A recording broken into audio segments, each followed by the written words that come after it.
नमस्कार दोस्तों। आज हम बात करेंगे कॉटन कल्टीवेशन से रिलेटेड कौन सी क्लाइमेटिक कंडीशंस सूटेबल रहती हैं, सोलर पावर का क्या यूज़ है सोलर पावर पंप्स को रन करने के लिए, देन शुगरकेन से रिलेटेड कल्टीवेशन में कौन कौन से ट्रेंड्स या कौन कौन सी टेक्निक्स फ़िलहाल चल रही हैं, उनकी क्या यूटिलिटी है, इको फ्रेंडली एग्रीकल्चर क्या है और इससे रिलेटेड कौन कौन से मेथड्स यूज़ किए जाते हैं। देन एग्रीकल्चर में फर्टिगेशन की एक टेक्निक यूज़ होती है, वो क्या है और उसके क्या फ़ायदे हैं। अगर आप ये सब जानते हैं that is well and good. अगर आप नहीं जानते तो इस वीडियो में आप ये सब सीख पाएंगे। साथ के साथ आप अपना MCQ सोल्विंग एप्टीट्यूड डेवलप कर पाएंगे, जो आपको मदद करेगा एग्ज़ाम में अनएक्सपेक्टेड क्वेश्चंस को टैकल करने में।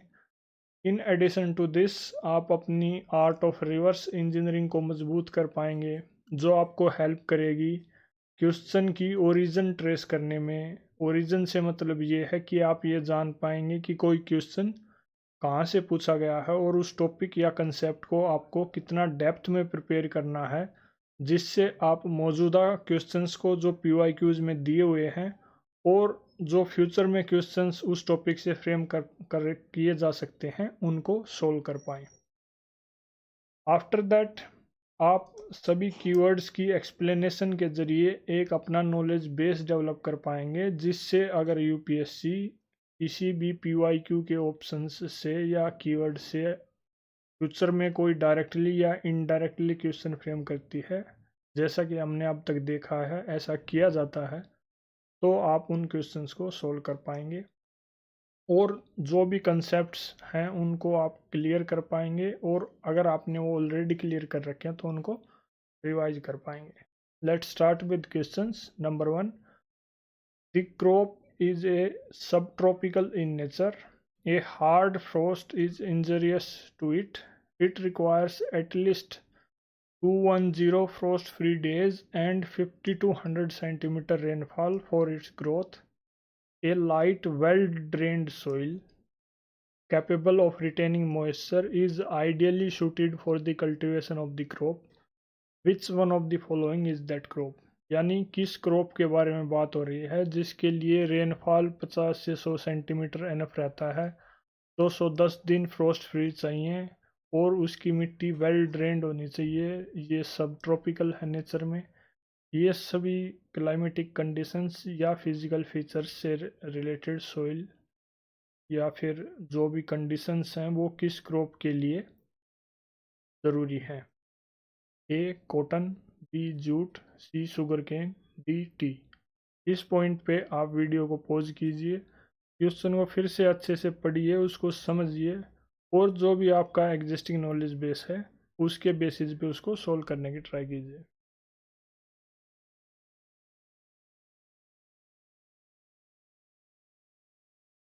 In this case correct answer is a, यानी कॉटन ऐसी क्रॉप है जिसमें ये सभी कंडीशंस फुलफिल करनी होती है अगर उसको अच्छे से ग्रो करना है। डिटेल से बात करते हैं। चारों क्रॉप्स जो यहाँ पे दी हुई है, cotton, jute, sugarcane, tea. Seasons कौन कौन से सीजन में ग्रो की जाती है? Most of them are kharif crops. Kharif crop वो होती हैं जो यूजुअली समर में बोई जाती हैं। एंड कौन कौन से रीजन में ये बोई जाती हैं? दीज आर द कॉटन जो है ट्रॉपिकल और सब ट्रॉपिकल एरिया में बोई जाती है। इंडिया के केस में ये पंजाब, हरियाणा, गुजरात, महाराष्ट्र, तेलंगाना एंड आंध्र प्रदेश में मेजरली ग्रो की जाती है। देन जो जूट है वो warm and wet climatic areas जैसे वेस्ट बंगाल, आसाम, बिहार, उड़ीसा, जहाँ पे लोअर गंगेटिक प्लेन्स हैं वहाँ पे ग्रो की जाती है। देन शुगर केन भी ट्रॉपिकल और सब ट्रॉपिकल क्लाइमेटिक कंडीशन में ही ग्रो किया जाता है, जैसे यूपी, महाराष्ट्र, कर्नाटका। और टी भी ट्रॉपिकल एंड सब ट्रॉपिकल रीजन्स जैसे वेस्ट बंगाल, असम में ग्रो की जाती है। टेम्परेचर कितना चाहिए होता है? 25 से 35 डिग्री सेल्सियस की रेंज होनी चाहिए। जूट के लिए भी, शुगर केन के लिए 21 to 27 degree Celsius, and tea के लिए और बड़ी रेंज है जैसे 15 से 35 डिग्री सेल्सियस। एनुअल रेनफॉल कितना होना चाहिए? 50 से 100 सेंटीमीटर कॉटन के केस में, 210 दिन फ्रोस्ट फ्री होने चाहिए। देन 150 से 250 सेंटीमीटर जूट के केस में 75 to 100, शुगर केन के केस में 150 to 300, टी के केस में। मिट्टी किस टाइप की होनी चाहिए? जो कॉटन है वो एलुवियल, ब्लैक क्लेई और mixed red and black soil में ग्रो किया जा सकता है। इसके लिए मिट्टी वेल ड्रेन्ड होनी चाहिए, यानी पानी वहाँ पे रुकना नहीं चाहिए, जमा हुआ नहीं होना चाहिए। देन एलुवियल और वेल ड्रेन्ड सॉइल जूट के लिए कंफर्टेबल है। वेल ड्रेन्ड लोमी सॉइल जिसमें ऑर्गेनिक मैटर ज़्यादा है वो शुगर केन के लिए अच्छी रहती है। And alluvial, mountain and laterite soil T cultivation के लिए बेहतर रहती है। कॉटन एक फाइबर क्रॉप है जिसको वाइट गोल्ड भी बोलते हैं। And jute is a golden fibre के नाम से भी जानी जाती है। फिर ग्लोबल रैंकिंग देखते हैं। टॉप प्रोड्यूसर के केस में कॉटन इंडिया में सबसे ज़्यादा प्रोड्यूस किया जाता है, सेकंड चाइना में, थर्ड यूएसए में। और एक्सपोर्ट के मैटर में यूएसए सबसे ज़्यादा एक्सपोर्ट करता है कॉटन का, सेकंड ब्राज़ील और इंडिया थर्ड नंबर पे है। कंजम्पशन के केस में चाइना सबसे ज़्यादा कंज्यूम करता है कॉटन को, इंडिया सेकंड नंबर पे है और पाकिस्तान थर्ड नंबर पे।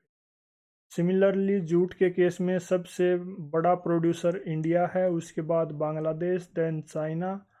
एंड एक्सपोर्ट के केस में सबसे ज़्यादा Bangladesh, second India, third Nepal.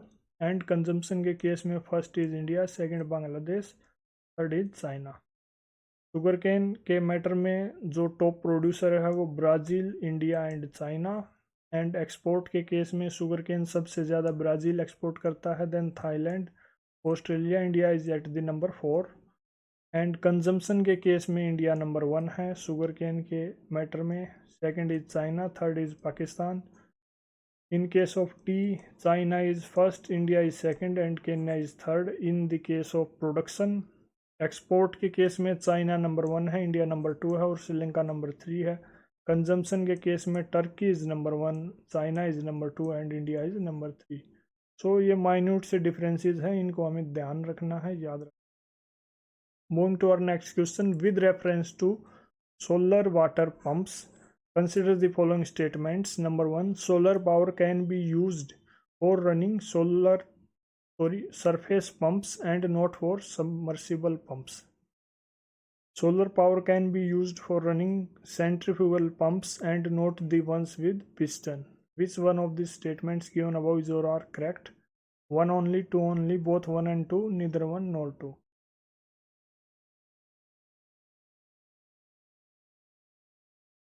In this case, both statements are incorrect. D is the right answer. Solar power can be used for running surface pumps as well as submersible pumps. And then solar power can be used for running centrifugal pumps as well as piston pumps. दोनों ही types के pumps को use करने में solar power मतलब use में ली जा सकती है। सोलर पावर के बारे में ऑलरेडी लेक्चर 15 क्वेश्चन नंबर 2 में डिस्कशन हो चुका है। सोलर पावर क्या है, इससे रिलेटेड फैक्ट्स, डाटा, प्रोडक्शन वगैरह। It can be used for running surface and submersible pumps and it can be used for running centrifugal and piston pumps. Question number 3 is with reference to the current trends in the cultivation of sugarcane in India. Consider the following statements. Number 1, a substantial saving in seed material is made when bud chipping settings are raised in a nursery and transplanted in the main field. Number 2, when direct planting of sets is done, the germination percentage is better with single budded sets as compared to sets with many buds. Number 3, if bad weather conditions prevail when sets are directly planted, single budded sets have better survival as compared to large sets. Number 4, sugarcane can be cultivated using seedlings prepared from tissue culture. Which of the statements given above are correct? 1 and 2 only, 3 only, 1 and 4 only, 2, 3 and 4.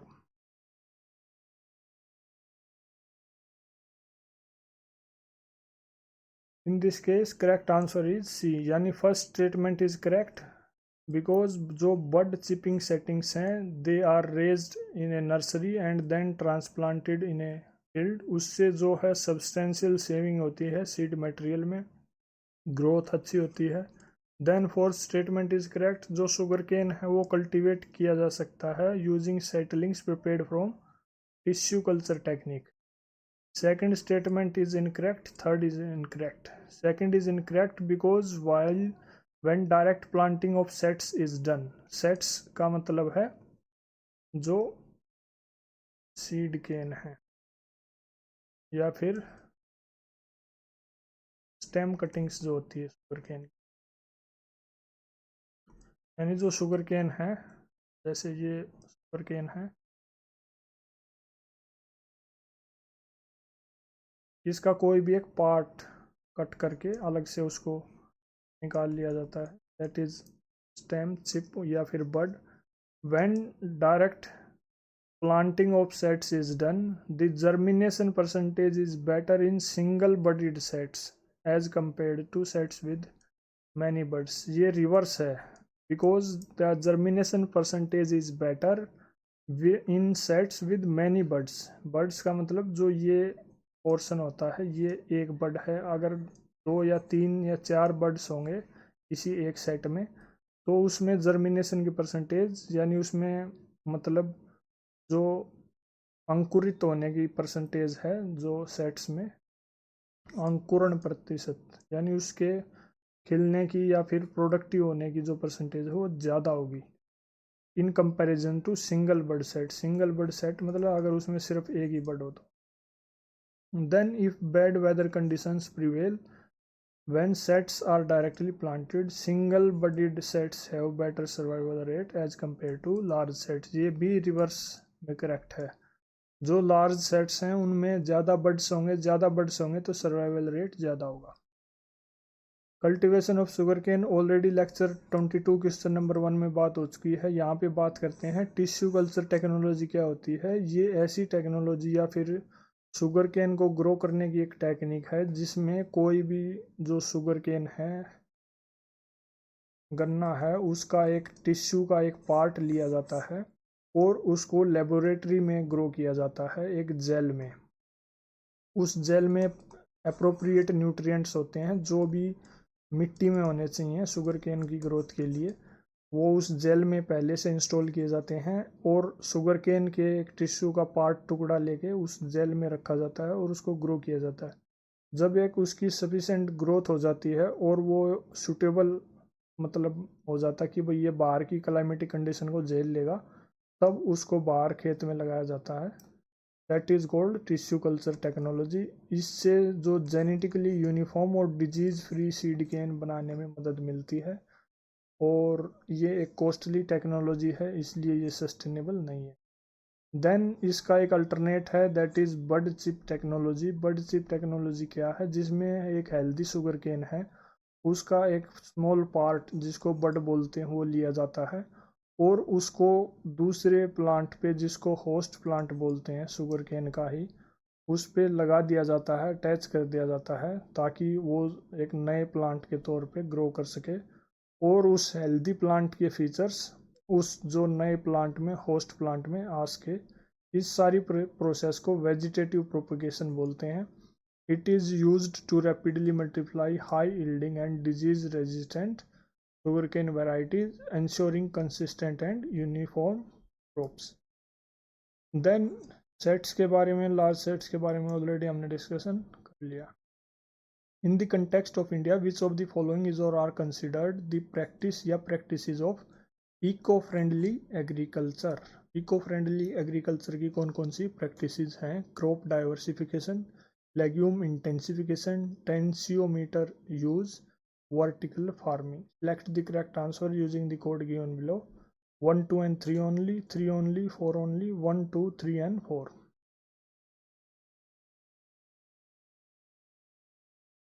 In this case correct answer is ये A, यानी first, second और third options are correct, fourth is incorrect. ये क्या है, इनके बारे में बात करते हैं। इको फ्रेंडली एग्रीकल्चर सबसे पहले हमें पता होना चाहिए क्या होता है।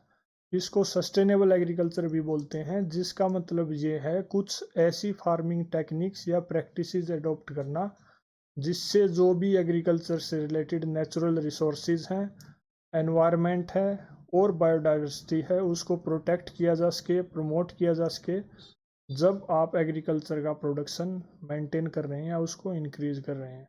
यानी खेती करते हुए जो भी चारों तरफ का एनवायरनमेंट है, नेचुरल रिसोर्सेज है, बायोडाइवर्सिटी है, उसको भी साथ के साथ मेंटेन करने की जो प्रक्रिया है उसको सस्टेनेबल एग्रीकल्चर बोलते हैं। इसमें अलग अलग मेथड्स यूज किए जाते हैं, जैसे क्रॉप डाइवर्सिफिकेशन एक मेथड है, जिसमें क्या किया जाता है कि किसी एक पर्टिकुलर जगह पे, ज़मीन पे अलग अलग वैरायटी की क्रॉप्स, फसलें उगाई जाती हैं एक स्पेसिफिक टाइम पीरियड में, जिससे क्रॉप फेलियर का रिस्क कम हो सके, मिट्टी की हेल्थ इंप्रूव हो सके और ओवरऑल जो इकोसिस्टम है वो भी इम्प्रूव हो सके। जैसे क्रॉप रोटेशन की एक प्रैक्टिस है, इंटरक्रॉपिंग की एक प्रैक्टिस है।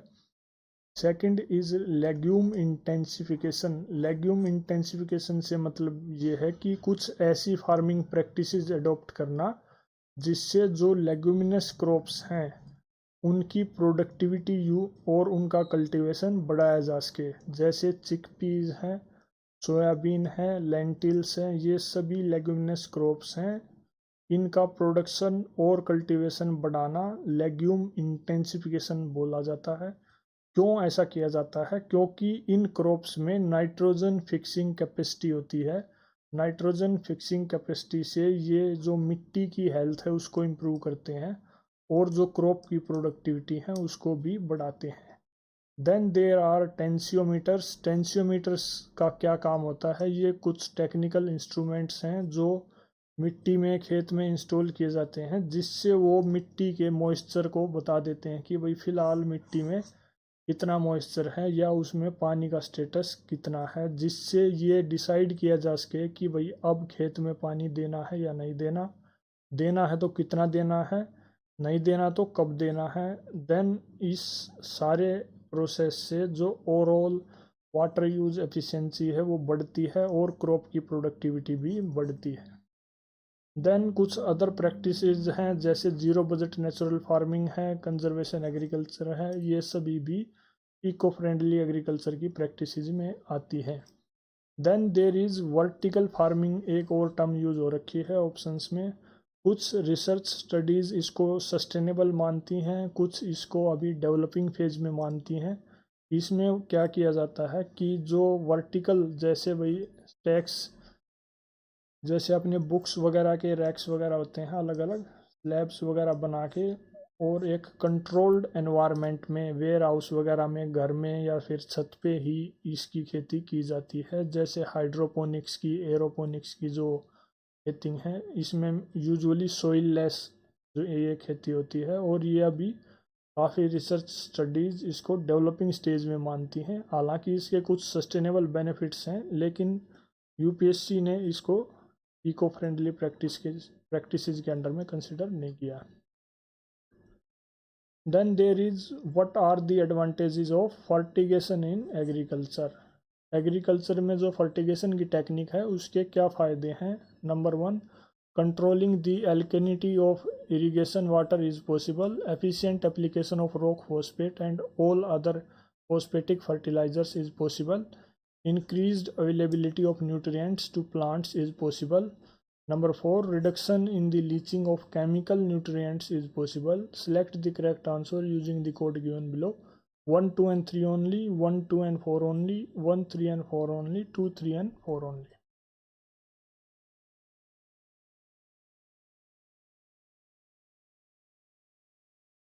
In this case, correct answer is C, यानी first, third and fourth statement are correct. Second is incorrect. Fertigation की टेक्निक क्या है? फर्टिगेशन मतलब एक कुछ फार्मिंग प्रैक्टिसेस जिनमें फर्टिलाइज़र और इरिगेशन को मिक्स किया जाता है। यानी जो फर्टिलाइज़र्स हैं वो इरिगेशन के पानी में मिक्स किए जाते हैं, जिससे उनको एक एफिशिएंट और प्रिसाइज वे में पौधे की जो प्लांट की रूट है वहाँ तक न्यूट्रिएंट्स को पहुँचाया जा सके डायरेक्टली। यूजुअली इसमें ड्रिप इरिगेशन मेथड का यूज़ होता है, जिससे जो भी न्यूट्रिएंट्स हैं, खाद वगैरह का जो पर्पज़ है वो डायरेक्टली सोल्व किया जा सके, पौधे तक ज़्यादा से ज़्यादा न्यूट्रिएंट पहुंचाया जा सके।